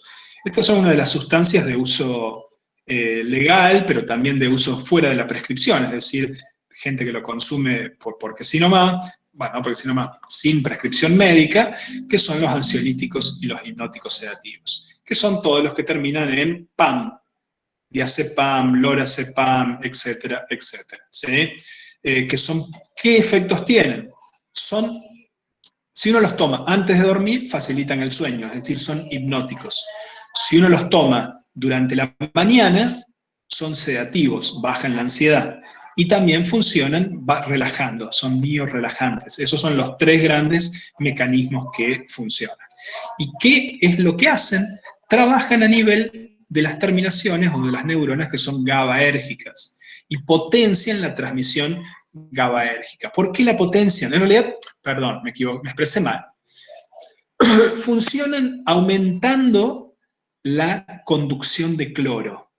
Es decir, los canales iónicos donde hay cloro funcionan mejor o se abren más tiempo o permiten que pasen más iones cloro. Y como en realidad el neurotransmisor por excelencia inhibitorio es GABA, también es glicina a nivel de médula espinal, aquí ponen como ejemplo el GABA. A nivel del sistema nervioso central, por lo tanto, los ansiolíticos hipnóticos como el lorazepam trabajan facilitando, ya sea la cantidad de veces que se abren los canales de cloro o cuando estos están abiertos, la duración de la apertura. ¿Bien? Y por lo tanto facilitan la inhibición del sistema nervioso central. Recuerden que el cloro es Cl-, por lo tanto, cuando entra cloro, la neurona se aleja aún más de su capacidad de excitación, se hiperpolariza, y de esa manera su capacidad de depolarizarse es mucho menor. ¿Preguntas hasta aquí? Luciana pregunta si se une a receptores entonces. No, lo que hace en este caso, o sea, sí, se une a receptores, pero particularmente, se une a un receptor y facilita la acción del GABA endógeno. O sea, hay un receptor particular, aquí lo ven, donde se pegan, digamos, pero ¿qué es lo que hace? Facilita que el GABA endógeno actúe. Preguntan a Paula cuáles son las 3 funciones. Hipnótico, es decir, induce el sueño, sedativo o antiansiedad y miorrelajante. O sea, obviamente, no importa cuándo la tomes, siempre te lo va a tomar el mismo efecto, pero obviamente si te lo tomas a las 10 de la noche, va a facilitar más la inducción del sueño, es decir, la función hipnótica va a ser más relevante. Si te lo tomas a las 9 de la mañana, la función va a ser más sedativa, más de bajar en la ansiedad. Y obviamente en esto juega mucho lo que es la posología, ¿no? ¿Qué cantidad, en qué dosis, en qué frecuencia, qué tipo de interacción tiene con otros fármacos? Y por eso es la recomendación general sanitaria de que deben ser prescritos por gente capacitada al respecto, ¿no? Más allá de las disputas epistemológicas, morales y éticas acerca de nuestra capacidad para automedicarnos y no, claramente son sustancias a las que le tenemos que tener un marcado respeto, porque 2 meses seguidos de administración de estos ansiolíticos puede generar una marcada dependencia. Son drogas peligrosas, ¿sí? No son sustancias sencillas, pueden generar una dependencia similar a la que genera el alcohol. Pregunta Sebastián, semiorelajantes de los músculos. Claro, perdón, no me expresé bien. Sí, miorrelajante significa que se genera, digamos, relajación muscular. Bueno, ¿más preguntas de este tema? ¿Por cuánto tiempo se debe consumir para crear una adicción notoria? Adicción. Yo no soy ni psicólogo, no soy médico, no soy psiquiatra y no soy psicólogo clínico, nunca he trabajado con personas, por lo tanto no soy la persona más apropiada para responder eso. Sin embargo, lo que puedo responder a la luz de mi conocimiento, de haber leído nada más, es que no se recomienda que, ni siquiera bajo una prescripción controlada por un personal médico, que haya más de 2 meses de consumo prolongado de esto. Hablamos con el profesor Mías, prácticos, que también depende, además de cada persona, cada organismo, cómo es la farmacocinética, digamos, la relación entre cada organismo y también el fármaco, ¿no es cierto? No todos los organismos tienen la misma absorción, la misma cantidad de máximo en el tiempo. En sangre, claro, claro. Es muy... Pero yo siempre les recomiendo eso, ¿no? Mucho respeto con esto, son sustancias muy importantes y útiles, pero al mismo tiempo útiles clínicamente, útiles para cuando ustedes sean psicólogos, para trabajar con otra gente y que sus pacientes también tengan acceso a las mismas, trabajar con médicos y psiquiatras. Si uno está pasando también por eventos adversos personales y necesita recurrir a esta sustancia, mi sugerencia muy fuerte es que lo hagan bajo control médico y psicológico, y siempre con esta idea que son sustancias peligrosas, ¿sí? Serena pregunta si pasa algo a nivel neuronal si una persona utiliza clonazepam durante años, sin ningún corte. Pasan muchísimas cosas. La principal es que va a haber una regulación hacia abajo de la cantidad de receptores GABA, pero esto pasa con todas las sustancias, ¿sí? Como en realidad vos estás alimentando el sistema GABAérgico, una especie, llamémosle, de respuesta compensatoria que tiene el cerebro es reducir la cantidad de receptores, ¿sí? Como hay tanta alimentación del sistema, lo que hay una regulación hacia la baja del sistema GABAérgico. El problema de eso es que cuando luego se saca el fármaco, hay un déficit, ¿sí? Porque el sistema estaba preparado para funcionar con el fármaco. Cuando se saca el fármaco, puede haber síntomas de abstinencia, ¿sí? Por lo tanto, de nuevo, la sugerencia de que no haya un tratamiento prolongado y que si lo hay, debe ser bajo estricto control médico, porque puede generar problemas. Una palabrita más al respecto. Lo que acabo de mencionar marca un poco esta idea dinámica del cerebro. No es que tenemos 10 receptores en una y listo, ya está, nacimos con 10 y morimos con 10. No, el receptor puede desaparecer, pueden aparecer más, pueden aparecer menos, ¿sí? ¿Y cómo se hace que haya más o menos? Pues lo genera la propia neurona. En el cuerpo neuronal está toda la información genética, ¿para qué? Para generar un nuevo receptor, ¿sí? Es ahí que se abre el código genético, se hace el RNA, el Golgi genera una proteína nueva, esa proteína esa proteína o esa membrana en realidad viaja por todo el axón y después se clava en el terminal axónico y es un nuevo receptor. O sea, no es que el receptor está puesto ahí por un dios, ¿no? Es una creación de este sistema. Exactamente, hablábamos, me acuerdo cuando yo era alumna, llevé uno de los fármacos que fue el práctico que hicimos y que Mías nos comentaba de que hay muchos fármacos, generalmente los nuevos, que generan muchos cambios a nivel estructural de las conexiones y tienen que ver con esto, justamente los receptores que van creando nuevas formas, por supuesto siempre sujeto a una conducta también en cuanto a lo ambiental, que ayuda a que no solamente sea el fármaco, para que no pase esto, que se cambie, pasa con los clonas. Lo que acabas de nombrar es importante, o sea, no necesariamente la creación de más o menos receptores está ligada a un fármaco, ¿no? O sea, una nueva dieta genera, realizar más o menos ejercicio, también cambia lo que es la expresión génica, que es esto que acabo de mencionar, que es cómo se abre las instrucciones del ADN y se producen más o menos receptores, más o menos neurotransmisores, etc. Bueno, no quiero irme de la clase sin mostrarles el resto de las cosas, ¿no? También tenemos fármacos de tipo antiepiléptico, que en realidad lo que hacen los fármacos de tipo antiepiléptico es trabajar, por ejemplo, a nivel de los receptores de tipo glutamatérgico, de los receptores de tipo, por un lado los glutamatérgicos y por otro lado los de GABA. ¿Qué hace a nivel de los de GABA? Es bloquea la recaptación de GABA, es decir, permite que haya también más GABA para de esa manera generar inhibición, ¿sí? Ese es uno de los. ¿Y cuáles son los fármacos antiepilépticos más utilizados? Los que terminan en ina, ¿sí? La carbamazepina, la fenitoína y también el topiramato, uno de los más.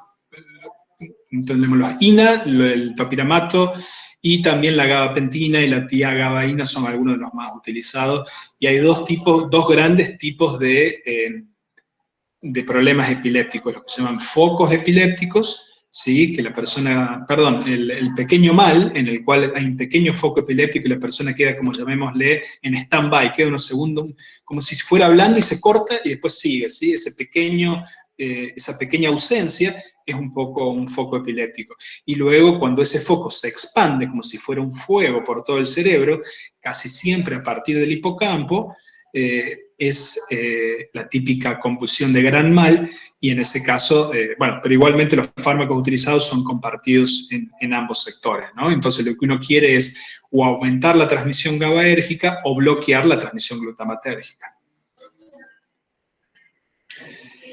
Muy bien. Muy bien. Luego, fármacos utilizados en la enfermedad de Parkinson, a la luz de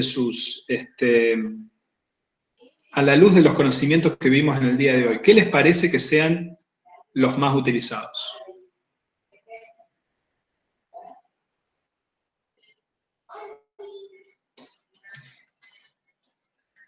¿Qué quisiera hacer yo para generar en la enfermedad de Parkinson?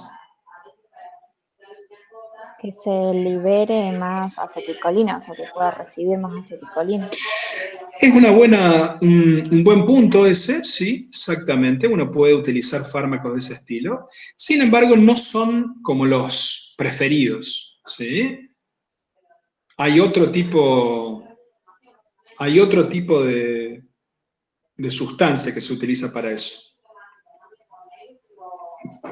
Acá dicen los chicos aumentar el nivel de dopamina, que se libere más dopamina, hacer sinergia con dopamina. Exactamente, o sea, efectivamente, tal cual lo dijo la compañera, uno puede trabajar al final de la vía final, llamémosle, que es la vía muscular. Sin embargo, fíjenselo, ¿cuáles son los más utilizados? Pues los fármacos que trabajan a nivel de la dopamina, ¿sí? El problema es que si yo le doy directamente dopamina, la dopamina no pasa al cerebro, ¿sí? No llega. Entonces le tengo que dar un precursor de la dopamina, que es la levodopa o L-dopa. La L-dopa sí pasa al cerebro y de esa manera hay más cantidad del precursor de la dopamina. Por lo tanto, la L-dopa, junto con algunos fármacos que impiden que la L-dopa se destruya, que son los bloqueantes de la dopa descarboxilasa. La dopa descarboxilasa es una enzima que destruye la L-dopa, por lo tanto, si yo quiero que vos tengas dopamina y la dopamina no te llega directamente, pero te llega la L-dopa, te doy L-dopa y a su vez te doy algo que después va a impedir que la L-dopa se destruya. Ese cóctel hace que vos tengas finalmente más dopamina, ¿sí? Que es lo que están viendo en esta parte de la figura. Perdón, Ricardo. Sí. Pregunta Sebastián, que está muy buena pregunta. ¿Dónde es mejor actuar? ¿En precursor o impidiendo que se recapte?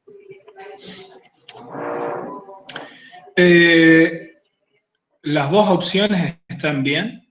Sin embargo, hasta donde yo sé, la dopamina puntualmente no es como el mecanismo favorito de reciclado de la recaptación, ¿sí? Creo que hay algunas enzimas transportadoras, pero no es tan relevante como mecanismo de reciclado, como lo es, por ejemplo, en el caso de la serotonina. Por lo tanto, la estrategia que acaba de decir Sebastián, creo que es el nombre del compañero, es mucho más relevante para los antidepresivos. El mecanismo por excelencia de lo que le pasa a la serotonina cuando está en el espacio sináptico es la recaptación. Por lo tanto, ahí sí yo puedo aplicar fármacos que inhiban la recaptación de serotonina, los famosos IRSS o SRI, depende cómo uno diga en español o inglés, el famoso Prozac, por ejemplo, y esos me van a generar más cantidad de serotonina y por lo tanto un mejor estado anímico. En el caso de la dopamina, hasta donde yo sé, el mecanismo preferido de la dopamina no es la recaptación, por lo tanto lo mejor es facilitar que haya más cantidad de dopamina a partir de L-dopa. ¿Quedó claro ese punto? Sí, acá Serena, sí, dice que genial, Sebastián. Luciano dice que no cree que funcione así. Supongo que por el comentario de Serena, porque Serena plantea que impidiendo que se recapte también podría ser contraproducente. Dice porque si el circuito que siguen algunas drogas como la cocaína con el circuito de recompensa. Es un buen punto, claro, es un buen punto y lo vi muy bueno ese punto. ¿A dónde va la pregunta? De que en realidad, ¿dónde uno quiere que actúe todo este cóctel que uno quisiera que actúe solo en la vía nigroestriada, porque es la que está funcionando mal. Pero claro, no es que el cerebro vino como diciendo, el único lugar donde va a haber dopamina es en la vía nigroestriada. No, hay en un montón de lados. Incluso, y esto es interesante, a nivel periférico. ¿Sí? A nivel periférico, la dopamina, por ejemplo, también regula algunas acciones hormonales, como por ejemplo, algunas vías de la prolactina. Entonces, ¿qué podría llegar a pasar? Que alguien tome esto y un hombre empiece a segregar leche de la mama, por ejemplo. ¿Se entiende esta idea? Es un ejemplo... Creo que es real, creo que puede pasar. Hipergrosero, probablemente una cantidad muy baja de... Pero se entiende, estos son side effects, efectos colaterales ligados ¿a qué? A que en realidad, como dijo la compañera, los receptores dopaminérgicos hacen un montón de cosas. Bueno, ¿qué es lo que se trata de hacer en este caso? Es, por ejemplo, volvamos al caso que yo dije de la persona que tiene este efecto a nivel hormonal, que empezaría un hombre a segregar leche. Bueno, ¿qué se hace? Se le da un inhibidor de la dopamina periférico, ¿sí? O un inhibidor de la L-dopa periférico. Entonces, yo tomo la L-dopa, pero a su vez tomo otra cosa que me la bloquea a nivel periférico, del cerebro para abajo. Y a nivel para arriba, yo lo que tomo es algo que a su vez me inhiba lo que me inhibe la L-dopa. Tomo 3 drogas, ¿para qué? Para que la L-dopa trabaje. Aún así, lo que dijo la compañera es cierto. Podría haber un efecto colateral, por ejemplo, que tengo cada vez más dopamina y eso a su vez me genere como una especie de estado adictivo. Son contrapesos y sistemas muy complejos que hay que por eso se intenta todo el tiempo generar drogas más nuevas, que sean específicas, que solo trabajen contra eso, y etcétera, etcétera, etcétera. Por eso tiene que haber más dinero para investigación, más dinero para trabajos preclínicos. Por eso es tan importante el trabajo con animales, ¿no? Muchas veces se pregunta por qué tenemos que trabajar con rata o pollo. Bueno, porque es muy difícil generar este tipo de fármacos tan selectivos, hay un montón de trabajo por detrás en todo el mundo para generar este tipo de drogas, que son muy baratas, ¿no? Ahora la L-dopa es algo muy barato que está al acceso de todos. Ricardo, 2 preguntas. Una la contesté yo, pero por favor contéstala vos. Y hay una pregunta de Salvador que tiene que ver con qué efecto genera trabajar con fármacos agonistas de dopamina en la inhibición de transmisión de acetilcolina. La pregunta un problema que puede haber cuando uno trabaja, por ejemplo, si uno inhibe la acción dopaminérgica, y acá lo voy a ligar con lo que están viendo aquí. Todos los bloqueantes dopaminérgicos, o muchos de ellos, son neurolépticos, es decir, son drogas que funcionan reduciendo los síntomas, casi todos los síntomas positivos de la psicosis. ¿Sí?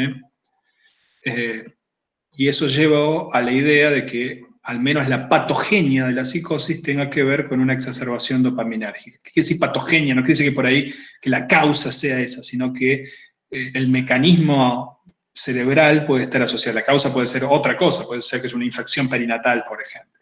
Sin embargo, la patogenia puede estar ligado a una exacerbación dopaminérgica. Entonces, ¿yo qué hago?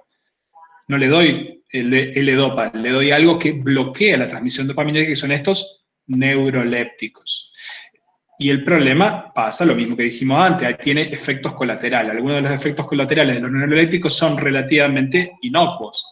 Por ejemplo, boca seca, estreñimiento. Bueno, si yo antes tenía alucinaciones y ahora no las tengo, ok, me parece que es un buen trade-off tener boca seca o estreñimiento. Ahora bien, y acá viene la pregunta del compañero, hay interacciones entre los sistemas piramidales, los sistemas colinérgicos y los sistemas dopaminérgicos.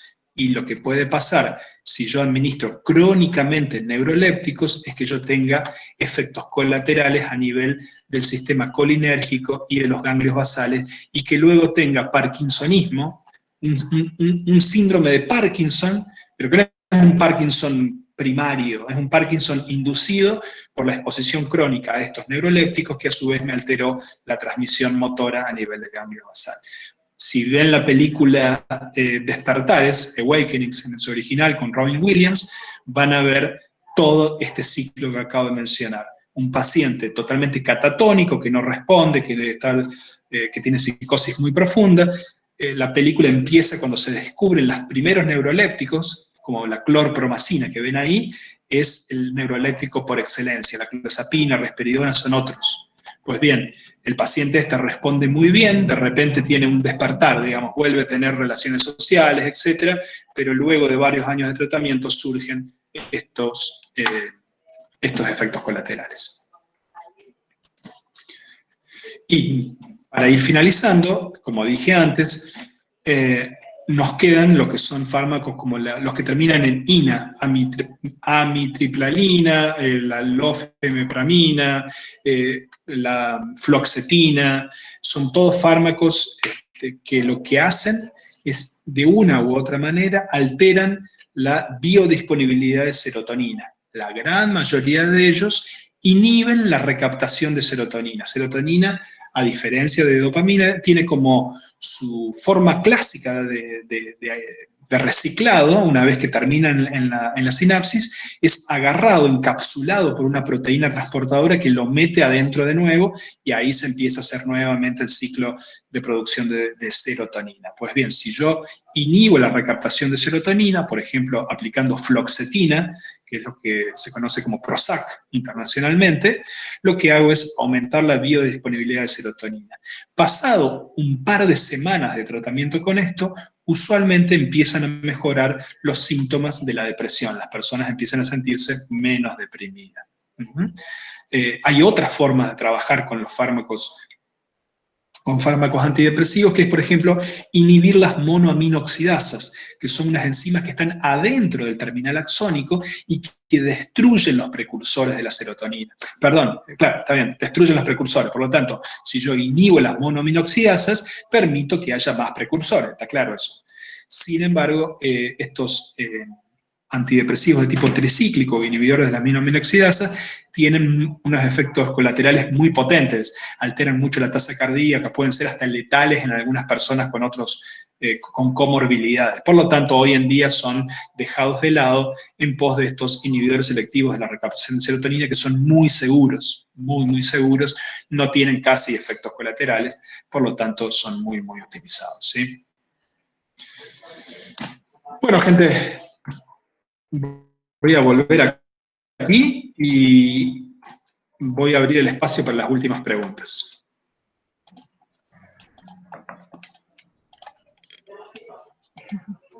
Conclusion, don't mess with the brain. Sí, es una muy buena idea esa, Sebastián.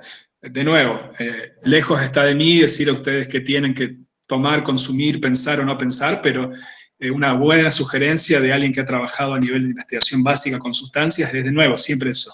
Hay que tenerle mucho respeto a estas sustancias. Son sustancias con varios peligros añadidos y respeto me parece que puede ser una buena palabra.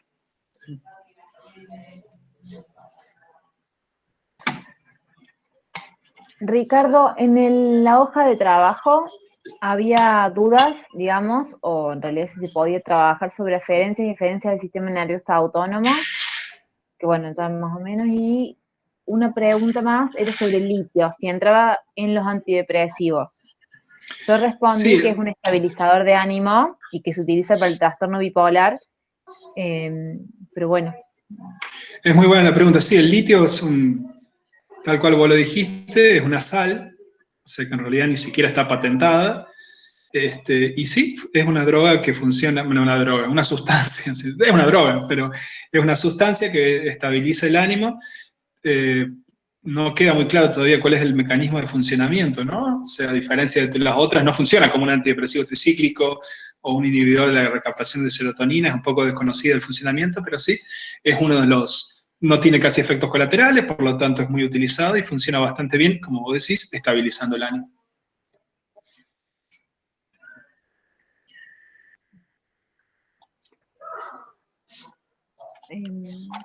Sumaron también sobre transmisión sináptica, que solo hablamos al principio de la clase. Administrativas no hay más nada. Bueno. No hay más preguntas. Y en el chat tampoco. Bueno, gente, voy a detener la grabación, pero les digo que pueden obviamente utilizar los foros. El día jueves también yo voy a estar en horario de consulta, los otros profes tienen horario de consultas, así que utilicen todas esas herramientas que tienen, ¿sí? Y por favor lean en profundidad todas las instrucciones del parcial, cuándo rinden y todo ese tipo de cuestiones. ¿Les parece? Dale, profe, sí. Bueno, Salvador y todo el resto, si hay alguien más que quiera saludar, es el momento. Les agradezco mucho. Gracias, profe. No, por favor, gracias a vos, che. Gracias, profe. Gracias, profe. Gracias, Pía. Gracias, Karen, también. Y sí, por supuesto, gracias a Pía por la ayuda. Buenísimo, gracias. Bueno, ahí corto, gente. Que tengan una buena tarde. Chao, Ricardo. Hasta luego, gracias. Hasta luego. Chao, Pía. Chao, hasta luego. Chao.